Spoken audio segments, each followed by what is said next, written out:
Hi, welcome to How to Write a Romance Novel in 7 Steps. This is part 7, and I have 7 tips for you on marketing. So there are a lot of sevens. That's good luck.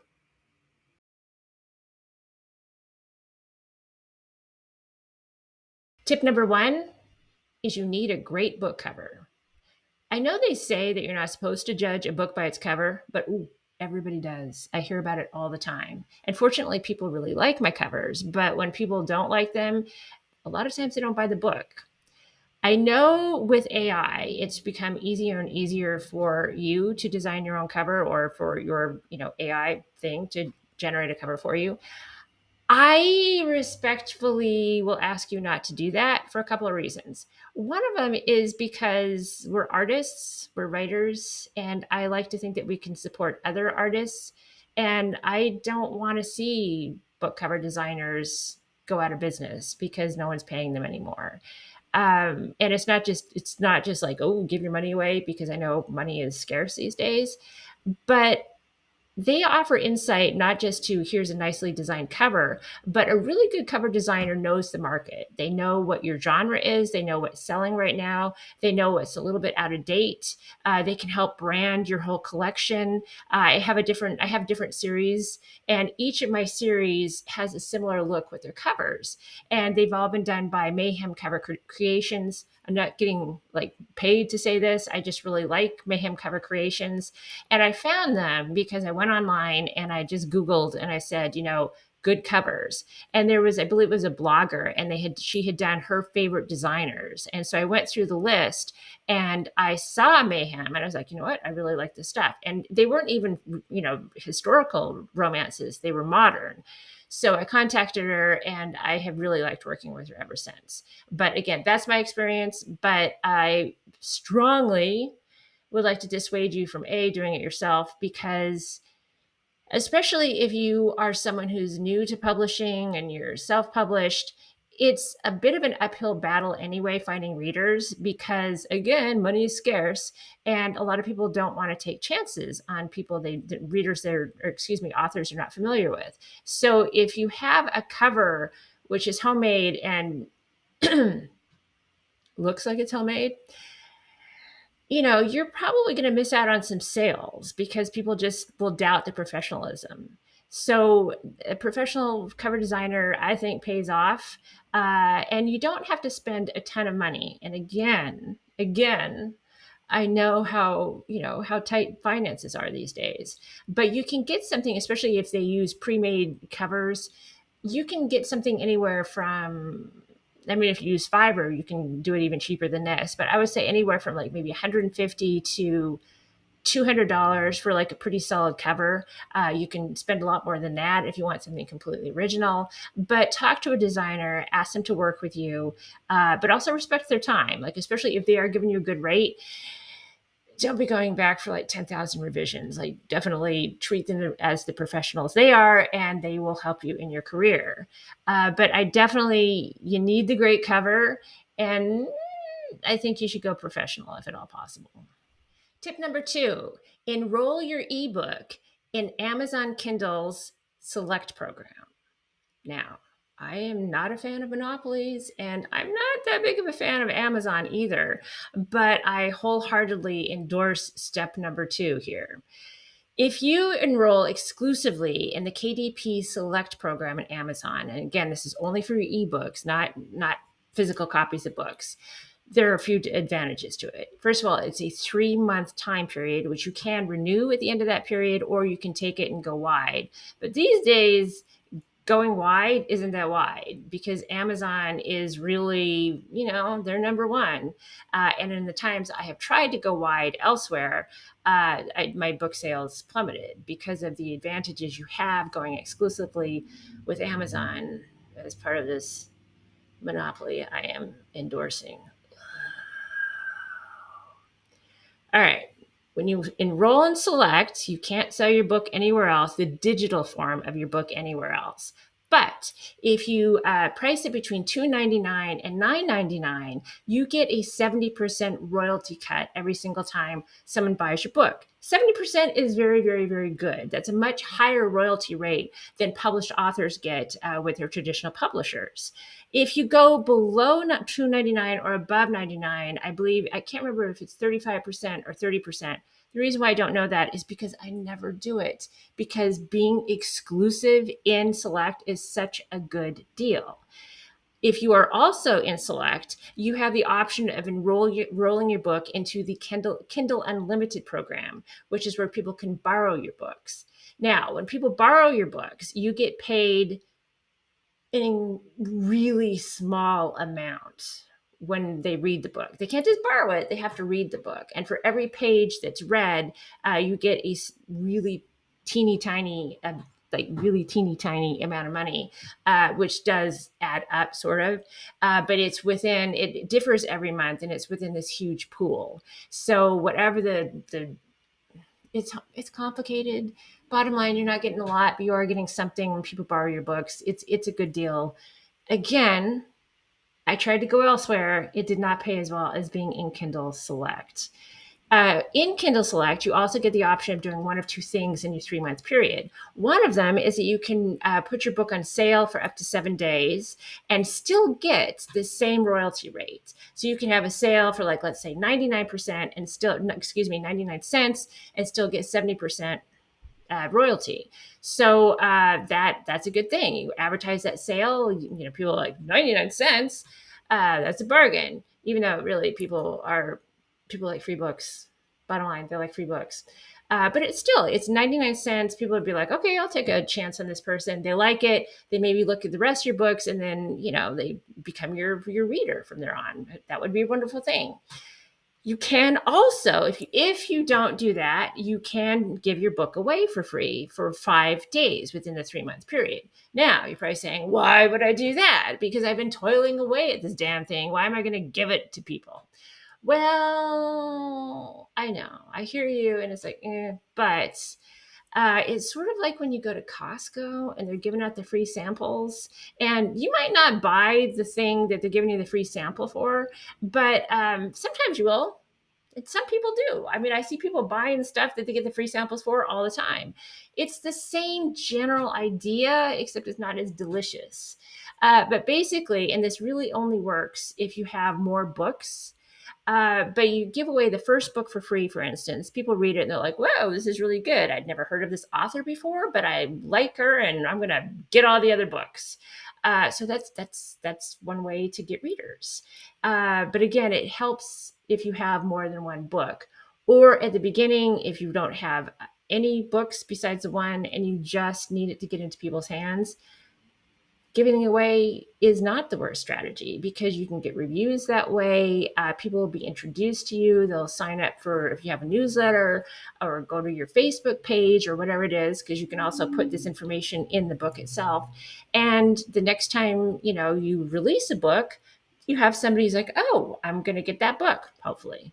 So there are advantages to doing it. And, it's 3 months. If you don't like it, you can always go elsewhere. But I just continue to stay in the giant monopoly. But it's tip number 3 is to reach out to bloggers and influencers. Now, the first tip within the, I guess this is a sub tip, is do not pay for reviews. Do not do it. Don't ever do it. Don't ever do it.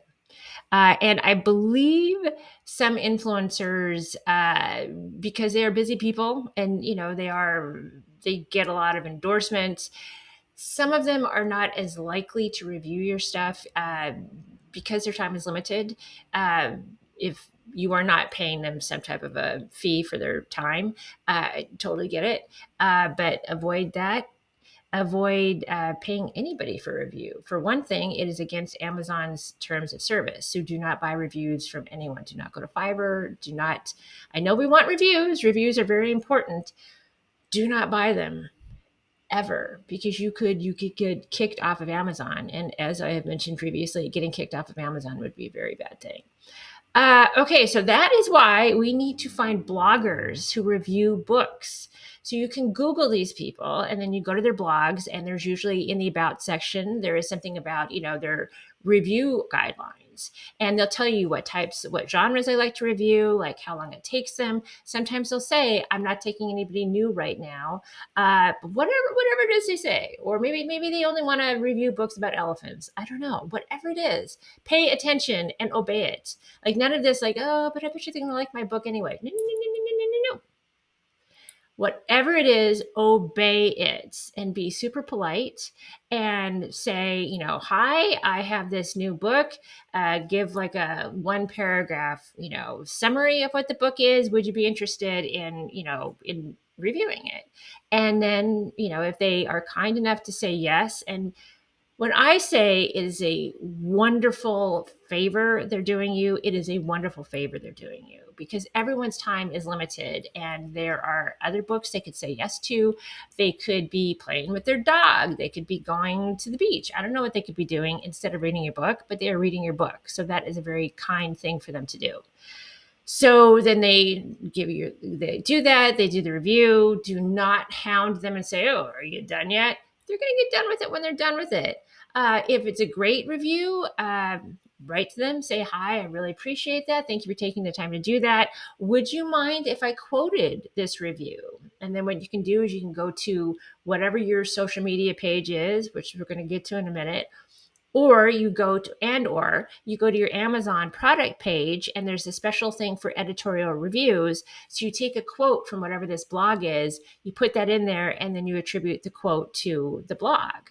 And it's a win-win because it's good for them to get quoted on Amazon as well. So these are wonderful things to do with a good review. Now, in the event that the review was not what you're hoping for, you will not complain. You will not be rude. You will not be like, are you, what were you thinking? No, no, no, no, no, no, no. All you're going to say if you get back to them was, thank you for taking the time. I appreciate you reading the book and giving a review. That's it. That's it. Nothing more. Nothing more. Nothing more. Because it's called being a good human being. And it is also called not wanting to get in the authors behaving badly columns on Goodreads. I mean, there are huge horror stories of authors being divas and being rude to people and just biting their heads off. No, because number one, you just shouldn't treat people that way. And number two, people will review bomb your book. You'll get like a ton of 1 stars when you behave badly. And Goodreads has the power to do it. So do not do that. Not everyone is going to love your book. They just aren't. So, get that. And, and if for some reason it hurts you that much to read bad reviews, you are in the wrong profession. You should not be doing this because you are going to get bad reviews. And again, step 1, I told you, read reviews. Everybody gets bad reviews. So again, if the bloggers are not, what you want, move on to the next one. You'll find somebody who does like your book. Or take the time to learn from bad reviews. I know that I have. I mean, okay, so most of my bad reviews are like, ooh, there's so much sex in this book, which we've covered. But, I have learned things. There are other people who will say things that's like, oh, I didn't think of it that way, or, whatever. Because sometimes this bad review will tell you something that your best friend who read your book will not. You want the honesty because you want to get better in this whole thing. So this is what I'm going for. So do the bloggers. You can do Instagram. There are people who do, especially with book covers, they do these beautiful posts. Oh my gosh, so beautiful. I follow these people. It's book porn. I mean, it's just not, because it's not only the cover, it's what they do with the cover. It's absolutely spectacular. Now, I have not personally noticed a lot of follow-up sales after having my covers featured on these Instagram posts.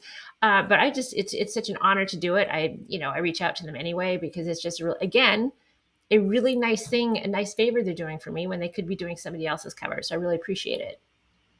But just reach out everywhere to get these without paying anybody, to get reviews, to get the word out there, because it's not enough to just publish your book on Amazon and expect people to find it, because there are millions of books on Amazon and you need help, and these bloggers can really give it to you. Tip number 4 is to maintain a strong social media presence. Now, people might say, what's the best one to do? The best one to do is the one you're going to do.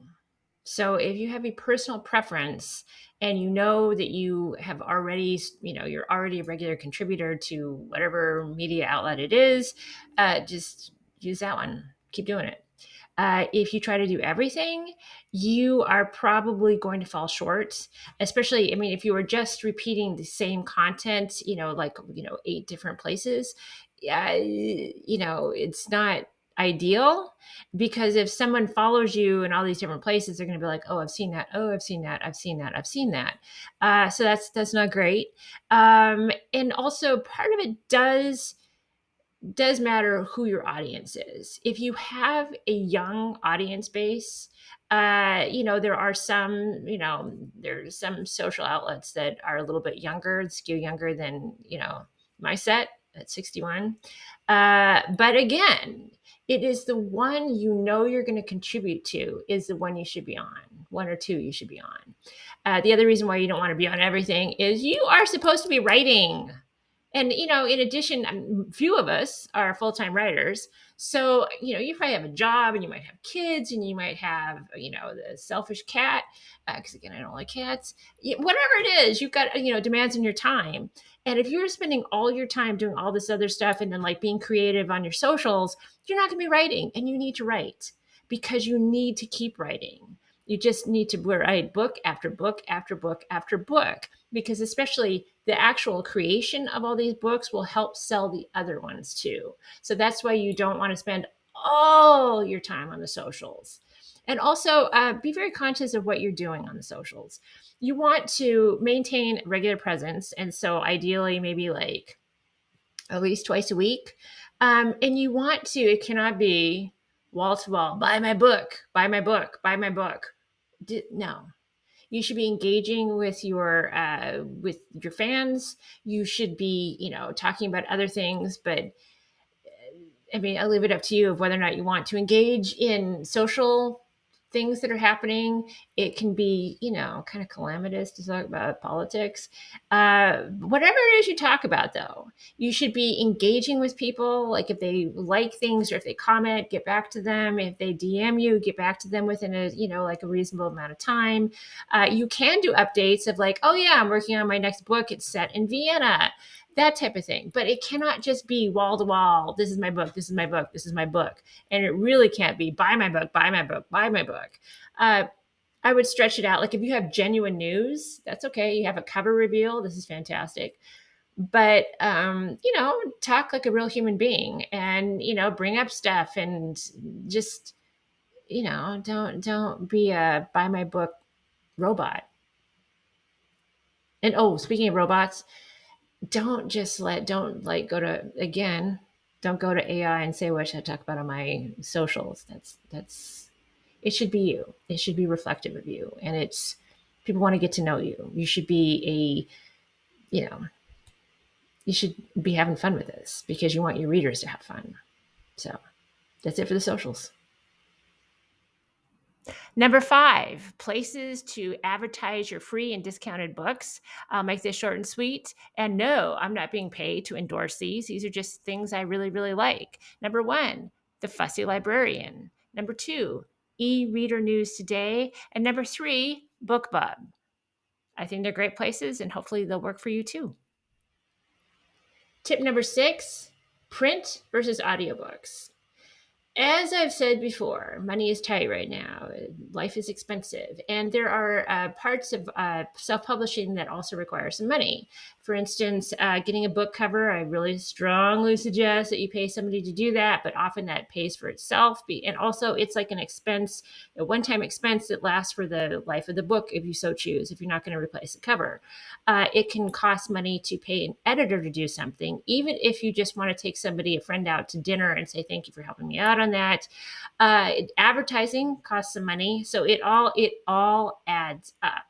So if you're looking for places to cut costs, you may come to the decision of, do you want to do print or do you want to do audiobooks? Now, obviously, if you are somebody who is great with formatting, you may find a way to format your own books for prints. But while it's not, incredibly difficult to do an ebook on your own, it is time consuming to do a print book, and you would probably hiring somebody to do it would not be the worst idea. But I have over 25 books and more to come, and I don't have any of them in print. Zero, none. They're all not just, but they're all ebooks. They exist in my Kindle, or they just do. I mean, it's just, I have never felt the pull. And some people, they don't consider themselves an author until they have their book in their hand. I am not one of those people. I'm really not. If you are one of those people, then by all means, go for it. But you will probably have to pay somebody to format it. And the finished product may be different than you're thinking in your head, because it's not going to look like a paperback or a hardback that you see in the store. It's going to look like a self-published book for the most part, because generally, they're smaller. The cover design isn't what you would see, as you would like in a store. It's the paper stock. I mean, there are variations to do this, but for the most part, it's not going to be the equivalent. Particularly if you're not spending a lot of money on it, it's not going to be equivalent of what you see in a bookstore. So that could be disappointing. And plus, because a lot of these, if you go through Amazon, they have print on, there you go with Amazon again, they have print on demand. So if somebody wants your book in paperback form, or, in printed form, they can order it and then it gets printed and sent to them. Now, Amazon controls the price as far as they give you a minimum of what you can charge, and then you can charge above that if you so choose.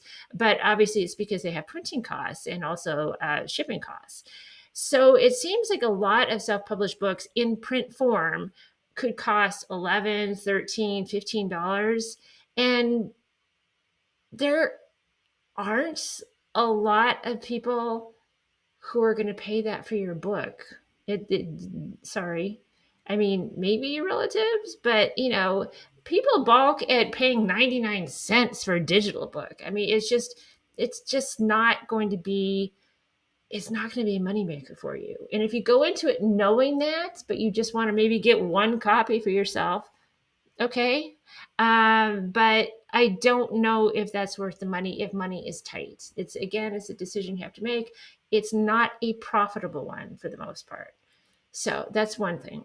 My book editor, and this is another reason why you want to use real people and not just some type of AI thing. She said that if I wanted to spend some money and to get some return on it, I should do audiobooks. And she's right. I mean, I personally do not like audiobooks because I just have a difficult time processing information that way. So I've never used them. I don't do the old timey books on tape when we called it that. I just don't. I don't do podcasts. I don't do anything where I have to listen. If you tell me something, I'm gonna be like, and then I'm gonna forget it like in 2 seconds later because I just no. But a lot of people do audiobooks. Now, there's a way that you can do that through Amazon again. You can find, well, first of all, you can do it. You can do AI. Don't do it AI. Don't do it AI because it's just going to sound weird. And it could I don't know. By the time this comes out, maybe it's going to sound perfectly normal. Maybe it's not. It's not. No. So don't do that. But having somebody record it. I mean, there are people who you can find who they will do like a split the proceeds type of thing. And so however much comes in, they get half, you get half. You can come to an agreement like that. There are a lot of actors out there you can find, voice actors, to narrate your book. And some of them just want the experience. And so it's worth it for them to maybe do your book at a very inexpensive price, sometimes even for free, because that way they can use it as a sample and they can get more work in the future and it's part of their development process for their career. I am an actor. I not only am I an actor, I am a union actor with the Screen Actors Guild, and I personally would like to ask you not to do that, not to screw over the actors because it's a lot of work. I mean, just an average book can be something like 30 hours that they have to do, and they have to have their equipment, and it's and not only do they have to have equipment and do the whole thing, but while they're doing 30 hours, and again, that's 30 hours produced work, it's more hours to record it because, of course, not every take is going to be perfect. So, in all the hours that they're devoting to your project, they can't do anything else. So, it is a really expensive proposition for actors. So, I mean, if you could possibly pay them, that would be a really good thing. But it's expensive because even if you paid somebody minimum wage, and even if it was just for the 30 produced hours, it's still, it's going to add up. So it's just an ethical thing to think about. Or if you do a profit sharing thing with the actor, you might want to have a candid conversation about that you don't expect the profits to be in the billions of dollars range. And then, obviously they can decide for themselves if they want to do it or not. I don't have any of my books on audio either. I think at one point, once I set up a home studio, I may record some of my own work, some of the modern romances I've done, but I haven't done it so far.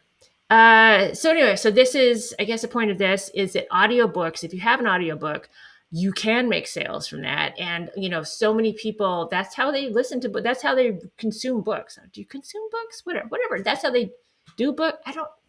Whatever. When they do books and they want to be done with books, they do audiobooks. And so if you go into that, that could be a source of revenue that could be very good for you and considerably better than the print option. So, I mean, you don't have to it doesn't have to be print versus audio, but it's one of them is a clear profit winner and the other is not. Tip number 7 is the 7th tip of the 7th episode of the How to Write a Romance Novel in 7 Steps. So this had better be good, right? So the tip is always be writing. And yes, I just paraphrased Glenn Ross. Always be closing, always be writing. Right. For one thing, you're going to get better at it. You will find an audience because you're going to have so many books out. It may be frustrating in the beginning because it's like, no one is reading me. I can't find an audience. I'm not getting reviews. I'm not getting ratings, whatever it is. But maybe by the time you get your 6th book out or your 7th book out or your 17th book out, all of a sudden you find people. And the great thing about digital publishing these days is all your books are online. And so they can go back and discover you from the very beginning. So this is a vocation, I think I'm going to say, which can get better with time, and just keep at it. Because when you get an email from somebody saying that they read your book and it really resonated with them, it got them through a tough time or just made them laugh or whatever it is, that's going to mean so much. And you just need to feed your soul with your writing. Continue at it, get better at it, help others along. If you see like a new author, encourage them, share your wisdom with people. Just make this a better world through your words. Thank you for joining me for part 7 of the 7-part series of how to write a romance novel in 7 parts. I'm just going to keep saying the word 7 over and over and over again. 7. Thank you for doing this. I have had so much fun, although I am kind of glad that it's over. Please follow me if you haven't already. Like these, share these. If you have any questions, let me know. Good luck with your writing and your marketing, because of course you can't really be a writer if you don't also market. And I just thank you. That's it.